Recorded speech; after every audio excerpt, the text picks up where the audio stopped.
She had packed her life into 2 suitcases, the kind that squeaked when they rolled as if they didn't want to go either. The bus ride up the mountain was quiet, except for the hum of the engine and the soft chatter of a few passengers. She looked out the window at the road curling like a ribbon between pine trees, snow dusting the branches. Every mile took her farther from the noise and failures of her old life. Clara Evans had never planned to end up here. Just a month ago, she was working at a bakery in the city, trying to hold things together after a painful breakup and losing her small apartment. When the bakery closed, so did the last stable piece of her life. She'd sold most of her belongings and started looking for any job that would keep her afloat. That's when she saw the ad. It was posted on a community board online, buried between lost dog notices and used furniture sales. Caretaker wanted for remote mountain property, must be willing to live on site. Basic maintenance and housekeeping. Good pay, lodging included. There was one line at the bottom that made her pause. Most don't last long. Curious, she clicked on it. The replies from locals were strange warnings, really. People said the man who owned the cabin was mean, unpredictable, even cruel, that he lived alone in the mountains for a reason. But desperation has a way of silencing fear. Clara needed the work, and something about the isolation sounded almost like peace. Now, as the bus climbed higher into the hills, she began to wonder if she'd made a mistake. When the bus finally stopped, she stepped out into the cold, thin air. The town was small, just a handful of wooden buildings, a grocery store, and a diner. The driver pointed toward a dirt road that disappeared into the woods. "Cabin's that way," he said. "About 5 miles up. You got a ride?" Clara shook her head. The driver gave her a look that mixed pity with warning. "Be careful up there," he muttered, before the bus doors hissed shut and rolled away. She pulled her coat tighter and started walking. The road wound through tall pines, the snow crunching under her boots. The air smelled of wood smoke and frost. Every now and then she stopped to rest her arms and look around. The forest was beautiful but eerily quiet. No birdsong, no wind, just her own breathing. After nearly an hour, she saw smoke rising between the trees and followed it until the cabin came into view. It was bigger than she'd imagined, built from thick logs, sturdy but worn. The porch sagged slightly and an old truck set off to the side dusted with snow. Smoke curled from the chimney and the faint sound of chopping echoed from behind the cabin. She hesitated before walking closer. A tall man came into view, splitting wood with powerful swings. His beard was thick, his clothes rough and faded. When he noticed her, he stopped mid-swing, leaning on the axe handle, eyes narrowed. "You the new caretaker?" His voice was deep and gravelly, not welcoming but not cruel either, just guarded. "Yes," Clara said, trying to sound braver than she felt. "Clara Evans." He gave a small nod, motioning toward the porch. "Cabin's yours to clean and keep in order. I don't like noise. I don't like company. You do your work, you stay out of trouble, we'll get along fine." It wasn't much of a greeting, but she nodded. Understood. He studied her for a moment longer, then picked up another log and began splitting again. Conversation over. Inside, the cabin smelled of pine, smoke, and something faintly metallic, maybe old tools. It was simple. A kitchen, a main room with a fireplace, and a small bedroom that looked like it hadn't been used in years. She put her bags down, looked around, and exhaled for what felt like the first time all day. The silence was heavy, but it wasn't the city's kind of silence. It was peaceful, if a little lonely. That first night, she lit a fire in the old stove and heated a can of soup. Through the window, she could see Elias, the mountain man she remembered, moving around outside, checking traps or cutting wood.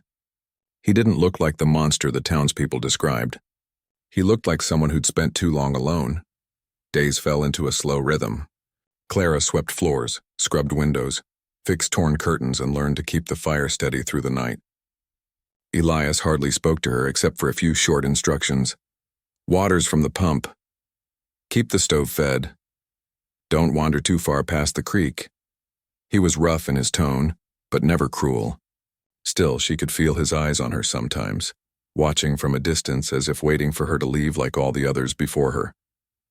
The locals' stories echoed in her mind. They said he once chased off a delivery driver for parking too close to his gate, that he'd lived alone for over a decade, that he'd lost something or someone that turned him bitter. Clara didn't ask. It wasn't her business. but she did wonder what could make a person choose such loneliness. One evening, after a long day of cleaning out the storage shed, she sat by the fire reading an old book she'd found on the shelf. The door creaked open and Elias stepped in, brushing snow from his coat. He looked tired. For a long moment neither spoke. Then he nodded toward the kettle. "You make coffee?" She blinked, surprised. "Yes, there's some left." He poured a mug and sat on the far side of the room, staring into the fire. "You work hard," he said quietly. "Most don't."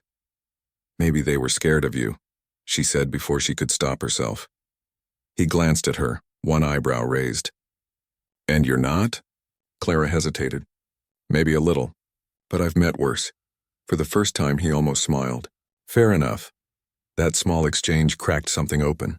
From then on, the silence between them felt less heavy. Sometimes he'd bring her extra firewood or fix something without her asking. Once he left a loaf of bread on the table when she was out. She thanked him later and he shrugged it off, saying, "Didn't want it to go stale." The nights grew colder as winter deepened. Snow piled high against the cabin walls and the wind howled through the trees like distant voices. They spent more evenings by the fire, sometimes talking, sometimes just sitting in comfortable quiet. Clara found herself growing used to the life there, the rhythm of chores, the smell of pine, the simplicity of it all. For the first time in months she felt a kind of peace. Still, there were moments when she caught glimpses of the man's sadness. Once she saw him standing at the edge of the frozen creek, staring at the water beneath the ice. Another time he was in the shed, holding an old photo frame before quickly setting it face down. She didn't ask questions. Some wounds didn't need words. One morning, while gathering kindling, she slipped on the icy steps and fell hard, twisting her ankle. Pain shot up her leg and she gasped. Before she could even call for help, Elias was there, kneeling beside her. "Can you stand?" he asked. She shook her head, biting her lip. Without a word, he lifted her gently and carried her inside. His hands were rough but careful, his breath warm in the cold air. He set her down on the couch and wrapped a blanket around her. "Stay put," he said gruffly. Then he disappeared into the kitchen, returning with a towel and a small bottle of rubbing alcohol. She watched him clean the scrape on her knee, wincing at the sting. "You've done this before," she said softly. He didn't look up. "Had a wife once. And a boy. They used to trip over everything." Something in his voice made her chest tighten. "I'm sorry," she whispered. He didn't answer. Just finished bandaging her ankle and stood. "Rest. I'll bring you some tea." After he left the room, Clara stared into the fire, her heart heavy. The pieces of his story began to fit together. The loneliness, the silence, the anger the townsfolk had mistaken for cruelty. Maybe it was grief that had driven him here, not hatred. That night, as the storm raged outside, she lay awake listening to the wind. She thought about her own past, the mistakes, the heartbreaks, the people she'd lost. Maybe that was what this place was meant for, not running away but healing quietly, one day at a time. When morning came, the world was white. The storm had covered everything in soft snow and the air shimmered with light. Elias was outside already, shoveling a path. She watched him through the frosted window, strong, steady, and somehow gentler than he'd been before. As she brewed coffee, she realized she wasn't afraid anymore. The man everyone had warned her about didn't seem cruel, just human, just broken in ways the world didn't see. For the first time, Clara smiled. Maybe this wasn't a mistake after all. Maybe this lonely mountain, this strange job nobody wanted, was exactly where she was meant to be. The days began to pass more quietly now. The snow had settled deep in the woods, covering the ground in soft white blankets. Life in the cabin was simple and slow, and Clara started to fall into a rhythm she hadn't known she needed. Mornings meant stoking the fire, making coffee, and listening to the faint creaks of the old house waking up. Afternoons were for chores, feeding the hens, chopping small logs for kindling, and cooking whatever food was left in the pantry. Elias kept mostly to himself. He left early each morning, taking his axe and tools, and sometimes didn't return until dusk. When he did, his face was red from the cold, his beard dusted with snow. He'd hang his coat near the fire, nod at her in his quiet way, and they'd share a meal without saying much. At first, Clara had found the silence heavy, but over time it started to feel peaceful. It wasn't the kind of silence that came from anger or awkwardness. It was the kind that didn't need to be filled. Still, there were moments she caught herself wondering what he thought of her. whether he was glad she'd stayed longer than the others, or if he was just waiting for her to leave too.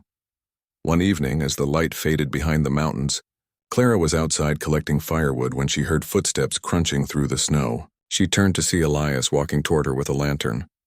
"You shouldn't be out here this late," he said, his voice carrying through the cold. "I just needed a few more logs," she said, brushing snow off her gloves. He took the bundle from her arms without asking and carried it back to the porch. "You don't have to do everything yourself," he said gruffly. She smiled faintly. "I'm used to it." Something flickered across his face, maybe recognition, maybe understanding. "Come on," he said after a pause. "It's too cold for arguing." Inside, the fire crackled warmly. He set the logs down and poured 2 mugs of coffee. She noticed his hands, rough, scarred, but steady. The kind of hands that had built things, fixed things, lost things. "Do you ever get tired of the quiet?" she asked softly. He looked up from his cup. "No, the quiet's all that makes sense anymore." She didn't ask what he meant. She didn't need to. She could feel the weight behind his words, the kind of silence born from memories too painful to speak. That night, the wind picked up. It howled through the trees and rattled the shutters. Clara woke in the dark to the sound of the door creaking open. She sat up, heart pounding, but it was only Elias checking the fire. He looked surprised to see her awake. "Just making sure the stove doesn't go out," he said quietly. "Thank you," she whispered. He nodded once, then added a few logs before turning to go. The firelight flickered across his face, softening the lines of it. For the first time, she saw not the hard, distant man everyone feared, but someone tired, maybe even gentle. After that night, things began to change in small ways. He started leaving extra food for her in the kitchen.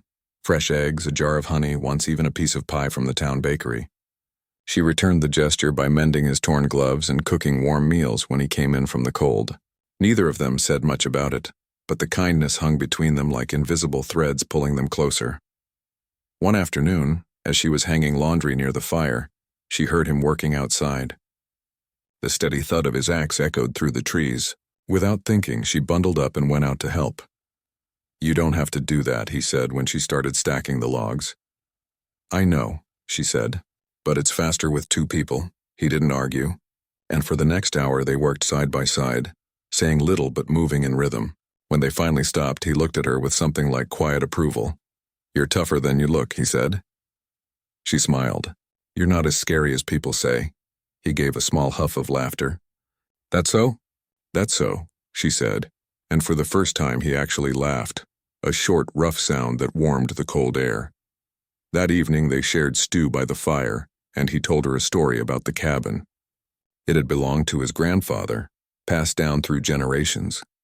He'd grown up spending summers there long before it became a place of solitude. "I used to bring my boy here," he said, his voice softening. "He'd run through the woods, catch frogs by the creek. His mother loved the mountain air." Clara listened quietly, not wanting to break the moment. His eyes were far away, fixed on memories she couldn't see. "What happened?" she asked gently. He hesitated, his jaw tightening. "There was a fire," he said finally.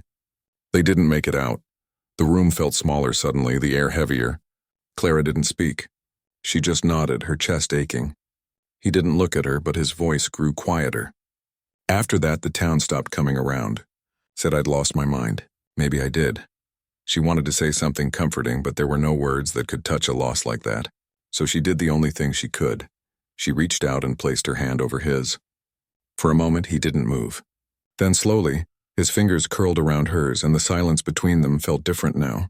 Not heavy, just real. The next day, the snow began to melt slightly.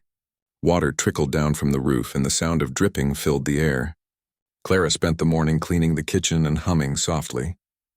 Elias came in carrying a small bundle of branches. "What are those for?" she asked. "Maple twigs," he said. "They burn sweet." "Thought you'd like the smell," she smiled. "You thought right." Over the next few days, they settled into a quiet companionship. They worked together on small repairs, took short walks when the sun broke through, and shared simple meals by the fire. Sometimes they talked about ordinary things, the weather, old songs, favorite foods. Other times they sat in silence, both knowing that words weren't always needed. One afternoon, a knock sounded at the door. It startled them both. Visitors were rare up here. When Elias opened it, A young man from town stood outside holding a package. "Delivery for you," he said, his eyes flicking nervously between them. Elias nodded, took the parcel, and handed the man a few bills. The young man hesitated. "People have been talking," he said carefully, "saying you've got someone up here now." Elias's expression didn't change. "They can talk." When the man left, Clara saw a faint smile tug at Elias's mouth. "Guess word travels fast in small towns," she said. He shrugged. "They've been talking for years." "Doesn't bother me anymore." She looked at him thoughtfully. "Maybe it should. Maybe they'd stop if they saw who you really are." He gave a low chuckle. "They've already decided who I am." She wanted to tell him that people could change their minds, that maybe she already had. But she didn't. Instead, she took the package and set it on the table. It was a new lantern and a small sack of coffee beans. "For you," he said simply. That night, she sat by the fire sipping coffee and thinking about the strange turn her life had taken. A month ago, she'd been sleeping on a friend's couch, unsure of her next move. Now she was living in a mountain cabin, sharing quiet nights with a man everyone else had given up on. She realized she didn't feel lost anymore. Before going to bed, she looked out the window. The snow had stopped and the moon hung bright over the trees. She could see Elias outside, standing near the woodpile, his breath a cloud in the cold air. He looked peaceful, almost lighter. She whispered to herself, "Maybe we both needed saving." Over the next week, the bond between them deepened. They laughed more, worked together more easily, and even began planning small improvements for the cabin. Elias showed her how to sand wood for a new table, and she taught him how to make soup from dried beans and herbs. It was simple living, but it was honest. One evening, as they finished dinner, the wind howled through the chimney and the firelight flickered. Clara looked across the table and said softly, "You know, I think I'm starting to love it here." He didn't answer right away, just studied her face in the firelight. "You might be the first person who ever said that," he said finally. She smiled. "Then I guess I'm different." He nodded slowly, a faint smile touching his lips. "Yeah," he said. "You are." Outside, the night was calm again. The forest whispered softly, and inside the cabin, two people sat quietly. No longer strangers, no longer afraid of the silence. Just two hearts learning little by little that even the coldest mountain could feel warm again. The snow had begun to melt, and the world around the cabin was changing. Streams of water trickled down the slopes, and the air carried a damp smell of earth and pine. The forest that had seemed so silent in winter was now waking up.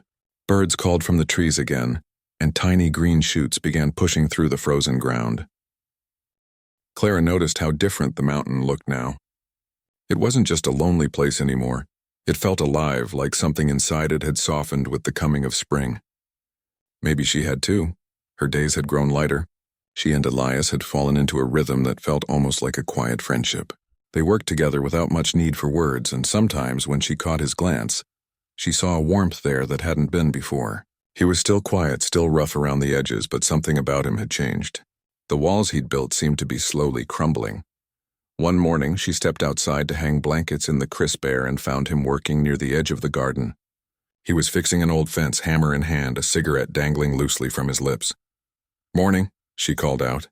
He looked up and nodded. "Ground's finally soft enough to plant something." "What do you plant up here?" she asked, walking closer. "Not much that grows easy," he said, setting down the hammer. "But I used to have potatoes, carrots, beans. My boy liked to dig them up himself." Clara smiled softly. "Then let's bring it back." He glanced at her as if he didn't quite understand. "You want a garden?" "Why not? I've got 2 hands and plenty of time." He hesitated a moment, then shrugged. "All right, we'll start tomorrow." The next day they cleared the old garden patch together. The ground was still hard in places, but the sun was warm on their backs. They dug and raked and planted rows of seeds. Elias showed her how deep to set them, how to water without flooding the roots. She listened carefully, not just because she wanted to learn, but because she liked hearing his voice when it wasn't guarded or distant. By the time they finished, the sun had dipped low behind the trees.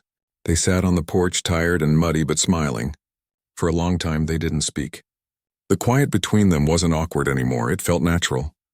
"Like breathing, you know," Clara said finally. "I don't think I've ever been this tired and happy at the same time." Elias chuckled softly. That's the mountain for you. Takes everything out of you, then gives it back in peace. She liked that thought. Peace. That was something she hadn't felt in years. As spring turned to early summer, the cabin began to feel more like home. The garden sprouted green shoots and the air filled with the smell of pine sap and rain. Elias seemed lighter too. He started talking more, telling her stories from long ago, about his father teaching him to fish, about the storms that once knocked down half the forest, about the sound of laughter that used to fill the cabin when his family was still alive. Clara listened quietly, never interrupting. She knew what it meant for him to share those pieces of his past. One evening as they sat by the fire, she asked, "Do you ever think about leaving the mountain?" He shook his head. "No, it's the only place that makes sense to me now." "Down there," he nodded toward the valley below. "Too many people. Too much noise. Here I can think." She smiled faintly. "I guess I understand that now." He looked at her then, eyes soft in the firelight. "You're not running anymore, are you?" She paused, thinking. "No," she said slowly. "I don't think I am." That night she lay awake listening to the wind move through the trees. It was strange, but she realized she no longer felt lonely. The cabin that once seemed so empty now felt warm and full. She'd come here running from her old life, but what she'd found was something better, something real. The next morning the weather changed suddenly. Clouds rolled over the mountains and rain began to fall in heavy sheets. Elias went out early to check the roof while Clara stayed inside making breakfast. When he came back dripping wet, she handed him a towel and a steaming mug of coffee. "You'll catch a cold," she said. He grinned slightly. "Wouldn't be the first time." She laughed, shaking her head. "You're impossible." The rain lasted for days. The two of them spent the time mending things indoors, patching walls, repairing shelves, and cooking hearty meals to keep warm. One afternoon, the storm got worse and thunder rolled across the mountain. The lights flickered and went out. "Well," Elias said, lighting a lantern, "guess it's just us in the fire now." They sat close to the fireplace, listening to the rain hit the windows. The sound was oddly soothing. Clara leaned her head against the couch and sighed. "It's strange," she said softly. "I used to hate storms. They made me anxious. Now they just feel calm." He looked at her thoughtfully. "Maybe you're not afraid of being still anymore." She met his eyes, and for a moment neither of them looked away. There was something unspoken in that glance, something fragile but real. After a while she said, "You've changed, you know." He gave a quiet laugh. "For better or worse?" "For better," she said, smiling. "You laugh more now." He nodded slowly. "That's your fault." Her cheeks warmed. "Then I guess I'm not sorry." The next morning the storm cleared. The world outside glistened with raindrops. The air smelled new. Elias stepped outside first, stretching his arms as if greeting the day. Clara followed, watching how the sunlight caught his hair, how the lines on his face seemed softer now. "I was thinking," he said suddenly, "about fixing up the old shed, maybe turning it into a small guest place. If you want to stay on through the summer, that is." She blinked, surprised. "You want me to stay?" He looked at her as if the answer was obvious. "You've made this place alive again. I'd like that to last a little longer." Her chest tightened in a way she couldn't quite explain. "Then I'll stay," she said quietly. "For as long as you'll have me." That evening they cooked together for the first time. She made stew and he baked bread in the old oven. They laughed when the bread burned a little, and Elias joked that it added mountain flavor. It was a small moment, but it felt big, like something ordinary had turned special simply because they were sharing it. Later, as they sat outside watching the stars come out, Clara thought about how much had changed in just a few months. She'd come here scared and uncertain, expecting nothing more than a paycheck and a roof, but instead she'd found something unexpected: connection, kindness, and a quiet kind of healing. Elias spoke softly beside her. "You know, I never thought I'd let anyone stay here again. After what happened, I thought the place was cursed. But since you came, it feels different." She turned to him. "It's not cursed. It just needed time, and maybe someone to remind it how to be a home again." He nodded, his gaze steady on hers. "Maybe so." A long silence followed, but it wasn't uncomfortable. The stars above them were bright and endless, and the forest hummed softly with life. She could feel the warmth of the fire on her face and the slow, steady calm that had become familiar to her now. For the first time, She realized she wasn't thinking about what came next. She wasn't worried about leaving or planning the future. All she wanted was this cabin, this quiet mountain, this unexpected peace beside the man who had once been called cruel but was anything but.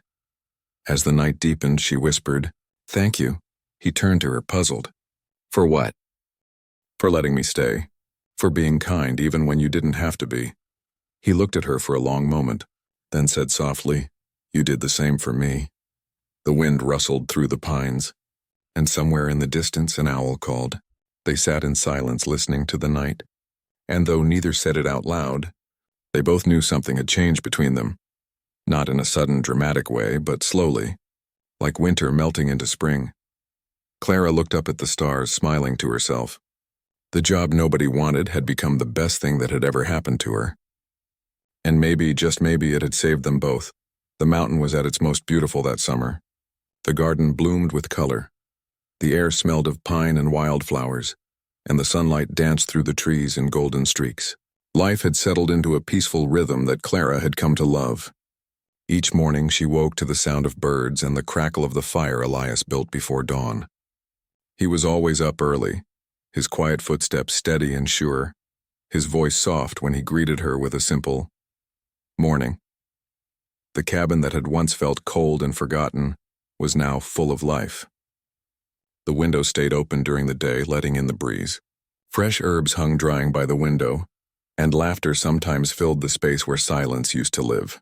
The two of them had found something rare on that mountain, comfort, maybe even happiness. Clara often thought about how strange it all was. She had taken a job no one wanted, expecting nothing more than a roof and a little money.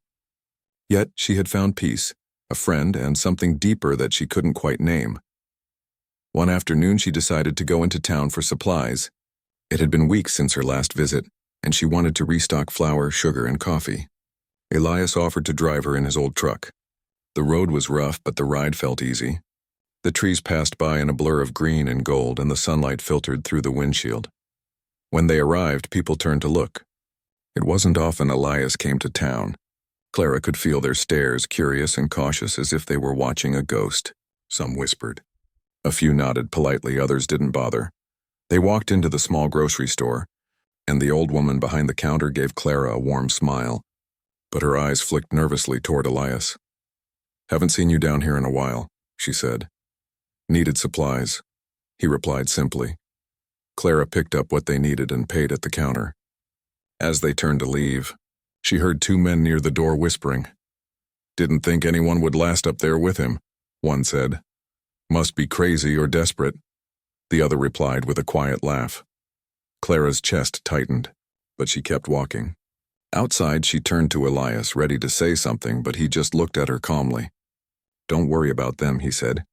"They've been talking for years. It's not fair," she said softly. "They don't even know you," he shrugged. "People believe what they want. Let them."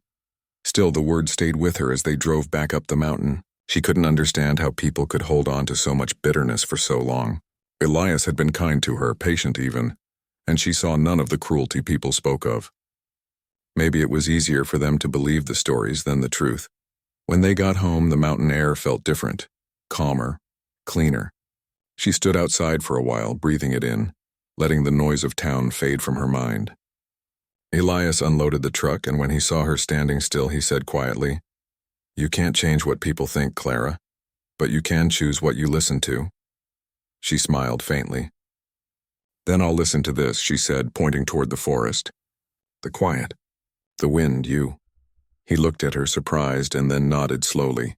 "That's a good choice." The next few weeks were peaceful again. The garden grew tall, and they started harvesting vegetables together. In the evenings, they sat on the porch watching the sun sink behind the hills. Sometimes he'd tell her stories from when he was young. Simple things, like the time he got lost in the woods or when his father taught him to build his first chair. She could tell he was remembering more than he spoke of, though. There was a softness in his eyes when he talked about the past, and she wondered if it hurt less now that someone was listening. Then, one afternoon, as they were gathering herbs near the creek, a sound echoed through the valley, the distant rumble of thunder. Elias looked up, his brow furrowing. "Storm's coming," he said. "We'd better get back." By the time they reached the cabin, the wind had picked up, bending the trees and sending leaves spinning through the air. The sky turned dark fast. Within minutes, rain was pouring down in heavy sheets. The sound on the roof was deafening.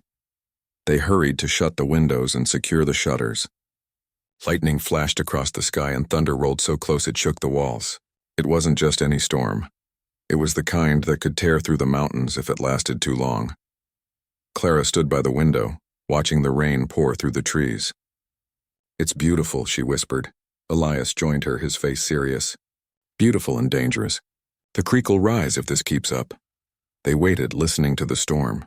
Hours passed. The rain didn't stop. Then around midnight, Elias stepped outside with a lantern to check the water level. Clara followed, refusing to stay behind. The creek that usually trickled quietly was now roaring. The water had climbed almost to the edge of the garden. "If it rises any higher," Elias said, shouting over the sound, "it could flood the lower shed." They rushed to move tools and supplies to higher ground, working together in the downpour. The rain soaked through their clothes and the wind cut cold against their faces. It was hard work, but neither complained. They just kept going side by side until the job was done. By the time they made it back to the cabin, they were both shivering. Inside, they peeled off their wet coats and sat close to the fire. Their hands were raw, their faces red from the cold, but they were smiling. "Guess we make a good team," she said, wrapping a blanket around her shoulders. He nodded, rubbing his hands near the flames. "We do." The storm finally eased by morning. The world outside was soaked and still. Mist hung over the valley and the air smelled fresh again. The creek had gone down, leaving behind branches and leaves scattered along the bank. Elias went out to check the damage while Clara made breakfast. When he came back, he sat quietly at the table, staring at his hands. "What is it?" she asked. He looked up slowly. "You could have left when the storm hit." "Most would have. Why would I leave?" she said. "This is my home, too." For a long moment, he didn't answer. Then he smiled, small but real. "Home," he repeated softly, as if testing the word for the first time in years. The days after the storm felt brighter somehow. The air was cleaner and so were their hearts. Something between them had changed that night, not spoken out loud but understood. They had faced the mountain together and neither had run. But word of the storm reached the town and soon people began talking again. Some said Elias had risked his life to help neighbors further down the valley. Others twisted the story, claiming he'd caused trouble instead. It didn't matter what was true. Rumors had their own life. A week later, when Clara went to the market again, she heard a woman whisper, "Poor thing. She's wasting her life up there with that man." Clara turned calmly and said, "Actually, I'm living it." The woman blinked, speechless, as Clara walked away smiling. Back at the cabin, she told Elias about it, expecting him to be angry. Instead, he laughed, a deep, hearty laugh she'd never heard before. "You really said that?" "I did," she said proudly. He shook his head, still smiling. "You're something else." She laughed too, and in that moment she realized something. It didn't matter what people thought anymore. The world down below could keep its gossip. Up here they had peace, work, and each other, and that was enough. That night, as they sat on the porch watching the last colors of sunset fade, Clara said quietly, "Do you ever think you could forgive yourself? For everything?" Elias stared at the horizon. "Some nights I almost do, but it's hard." She reached over, placing her hand gently on his. "Then let me help you try." He looked at her, eyes reflecting the soft glow of the lantern. There was no need for more words. The mountain had once been his prison. Now, with her beside him, it was his home again. And as the stars began to appear above the trees, he realized that maybe, just maybe, he wasn't meant to be alone anymore. The days after the storm passed slowly but peacefully. The sky stayed clear for weeks, as if the mountain itself wanted to rest.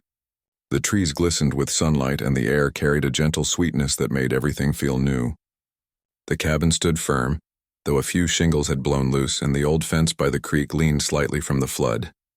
But those were small things, easy to fix. Clara often woke early just to watch the light spread over the valley. She'd make coffee, wrap a shawl around her shoulders, and step outside while the world was still quiet. Birds began to sing one by one, and sometimes she could hear the soft sound of Elias chopping wood nearby. It had become a sound she found comfort in, a rhythm that reminded her she wasn't alone anymore. Life had a new kind of peace now. There was work every day, mending, cleaning, planting, but it didn't feel heavy. They worked side by side, sharing small jokes, trading quiet smiles. Sometimes he'd hum a tune as they worked, a sound so rare and gentle it made her heart ache. One morning, a letter arrived from town. The mailman left it in the box by the old trail, and Clara walked down to fetch it. It was from a company she'd applied to months ago, back before the storm. Before she'd ever imagined she'd want to stay on the mountain, she opened it on the porch, her hands trembling slightly. It was an offer, an office job in the city, good pay, steady work, and a chance to start over again. When Elias came out of the barn, she showed him the letter. He looked at it for a moment, then handed it back quietly. "That's good," he said. "I don't know," she replied softly. "It's what I thought I wanted before." He nodded, his face calm, but she could see the sadness behind his eyes. "You should think about it. You don't owe this place anything." She looked out toward the mountains, her chest tight. "I owe it everything," she said. For days she thought about it. The idea of leaving filled her with an uneasiness she couldn't shake. She imagined herself walking the city streets again, the noise, the lights, the people rushing by. It didn't feel like home anymore. But she didn't say anything yet. She needed time to understand what her heart wanted. Then, one dry afternoon, the air changed. It smelled of smoke, faint but sharp. Elias noticed first. He stepped outside, looking toward the ridge. "Do you smell that?" Clara nodded, her stomach tightening. "Is it a fire?" He didn't answer right away. He just stared toward the distant hills where a thin column of smoke curled into the sky. "Could be on the far side," he said finally. "But the wind's wrong. If it turns, it could come this way." They didn't wait. Together they gathered water, cleared the brush around the cabin, and packed a few essentials in case they needed to leave quickly. The memory of past fires still lived in Elias's eyes, and she saw it. The fear, the grief, but also a steady determination. He had lost everything once. He wasn't going to lose it again. By evening, the smoke was thicker. The sun sank red behind the haze, and the air grew heavy. Ash drifted down like strange dark snow. The sound of distant crackling echoed across the valley. Neighbors came riding up the trail, calling for help. A barn further down had caught fire, and the family there needed extra hands. Without hesitation, Elias grabbed his tools. Clara followed. The night became a blur of heat and light. Flames climbed the trees, fierce and wild. People worked in lines, passing buckets of water, shouting directions. Sparks flew like angry stars. Clara's arms ached. Her throat burned from the smoke, but she didn't stop. She saw Elias near the barn, his face streaked with ash, his shirt soaked with sweat. He worked like a man fighting more than fire, like he was fighting his past. When part of the roof collapsed, he rushed forward, pulling a frightened dog from the rubble. Cheers rose around him as the flames began to die down. By dawn, the worst was over. The barn was damaged but still standing. No one had been hurt. People hugged, cried, and thanked each other. The town that had once turned its back on Elias now looked at him differently. For the first time in years, they saw not the man they blamed, but the man who had stood beside them when it mattered. When Clara and Elias returned to the cabin, they were both exhausted. The fire had stopped short of their valley. Smoke still lingered, but the danger had passed. He sat down heavily on the porch, staring at the faint glow on the horizon. "You did it," she said quietly. "You saved them," he shook his head. "We all did. You were there too," she smiled faintly. "Yes, but you led them." He didn't answer. He just leaned back, breathing deeply, as if trying to let go of years of guilt with every exhale. Days later, the town held a small gathering to thank everyone who'd helped. They insisted Elias come. He resisted at first, saying he didn't belong there, but Clara gently took his hand and said, "Yes, you do." When they arrived, people turned to look, but this time there were no whispers, no cold stares. Instead, there were nods, smiles, even handshakes. A few old men clapped him on the back, saying, "Good to have you with us again." He looked uncomfortable at first, but then something softened in him. He talked to people he hadn't spoken to in years. When the mayor thanked him publicly, he only said, "I did what anyone would have done." But everyone knew it meant more than that. Afterward, as they walked back toward the truck, Clara noticed the change in his step. It was lighter. The burden he'd carried for so long had begun to fade. On the drive home, she reached into her bag and pulled out the letter, the job offer. She handed it to him. You should take it, he said again, though his voice wavered slightly. She smiled. I already did, she said. I'm staying here. He blinked, surprised. You sure about that? She nodded. I don't need the city. I don't need any of that. I've already found what I was looking for. For a moment, neither of them spoke. The sound of the road and the wind filled the silence. Then he said softly, You'll get tired of the quiet someday. She looked at him and smiled. Not if you're here. He didn't answer, but the faint smile on his face said everything. That evening, they sat outside as the sun dipped behind the mountains. The sky was painted with soft oranges and pinks. The smell of pine and earth filled the air. Clara watched the light fade and thought about the journey that had brought her here. The fear, the loneliness, the risks. The job no one wanted had led her to this cabin, this mountain, this life. It had led her to him. Elias leaned back in his chair, watching the stars appear one by one.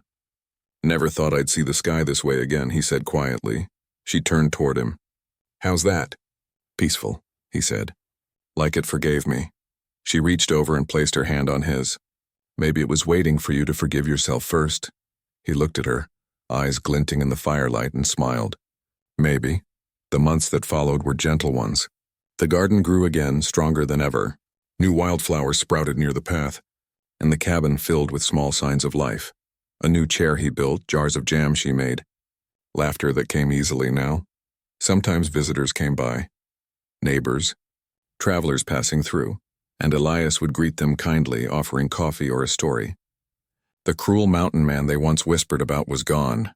In his place stood a quiet, kind man who had finally made peace with the world. Clara often wrote letters to her family, though she rarely mentioned the city job anymore. She simply wrote, I'm happy, truly happy. On quiet nights, she would sit by the window watching the stars and think about how strange life could be. How something broken could become beautiful again if given enough time and care. Elias would come in from outside, brushing off his boots, and say softly, What are you thinking about? And she'd always answer the same way, smiling, Just how lucky I am. He'd chuckle and say, You? You're the one who fixed everything. But deep down she knew it wasn't just her. They had fixed each other. The mountain was no longer a place of fear or loneliness. It was home. And as the seasons changed and the years passed, Clara often thought back to the day she took the job no one else wanted. She smiled every time because she knew it had been the best decision of her life.